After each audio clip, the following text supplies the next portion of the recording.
जर मी तिथे आली मध्ये खूप धिंगाणा होऊन जाईल. कारण मोठे कॉन्ट्रॅक्टचे पैसे देते सरकार आणि एकही माणूस तिथे जाऊ शकत नाही. जर मी आत्ता आली ना तिथे व्हिजिट दिली ना सगळं धिंगाणा करून टाकेन मी इरविनचा. कोण आहे रेग्युलर साफसफाई करणार आहे? मग आज जर साफसफाई झाली नाही आणि मला संध्याकाळी फोटो पाहिजे त्यांचे तुमचे रेग्युलर साफसफाईवाल्यांकडनं. सिरियस पेशंट जे असते त्याचं सिटी स्कॅन होत नाही तिथे. नवनीत राणा या फोनवर चांगल्याच भडकलेल्या पाहायला मिळाल्या. त्यामागचं कारण आहे रुग्णालयातील अस्वच्छता. अमरावती जिल्हा रुग्णालयात अस्वच्छता असल्याचं चित्र समोर आल्यानंतर माजी खासदार नवनीत राणा आक्रमक झाल्या. रुग्णालयातील अस्वच्छतेचे फोटो पाहिल्यानंतर त्यांनी थेट जिल्हा शल्यचिकित्सक डॉक्टर दिलीप सौंदळे यांना फोन केला आणि तात्काळ उपाययोजना करण्याचे निर्देश दिले.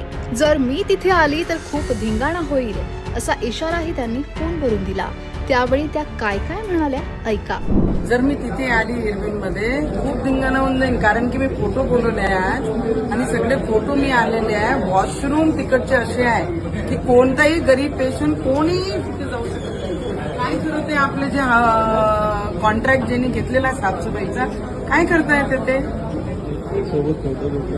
नाही. काय करून घेत मला समजतच नाहीये की एवढे मोठे कॉन्ट्रॅक्टचे पैसे देते सरकार आणि एकही माणूस तिथे जाऊ शकत नाही. एकही बाई तिथे जाऊ शकत नाही. कुठे जाणार आहे एवढे उन्हात मला सांगा तुम्ही सीएस साहेब. जर मी आत्ता आली ना तिथे व्हिजिट दिली ना सगळं धिंगाणा करून टाकेन मी इरविनचा.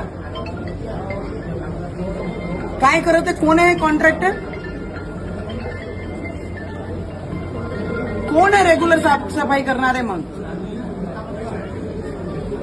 आज जर साफसफाई झाली नाही आणि मला संध्याकाळी फोटो पाहिजे त्यांचे तुमचे रेग्युलर साफसफाईवाल्यांकडनं.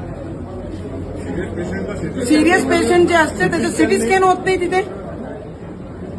कुठे चालू आहे? 4-4 लोक सीएस साहेब आमचे हॉस्पिटलचे कामं करणारे आहेत तिथे. 4-4 लोक मला सांगतात की सिटी स्कॅन अर्जंट जर आम्हाला करायचं कोणत्या पेशंटचा तर आपल्या पेशंटचे सिटी स्कॅन होत नाही. नंबर वॉर्डमध्ये एक पेशंट असतो कालपासून ऍडमिट आहे. अरे कालपासून ऍडमिट आहे एक पेशंट आमचा सीएस साहेब. त्याची सिटी स्कॅन होत नाहीये. विचारा तुम्ही का होत नाही म्हणून.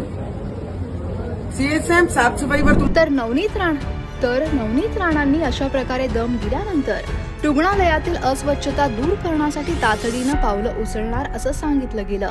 मात्र ज्या पद्धतीनं नवनीत राणांनी फोनवरून दम दिला त्याची चांगलीच चर्चा होतीये. Bureau report लोकमत.com.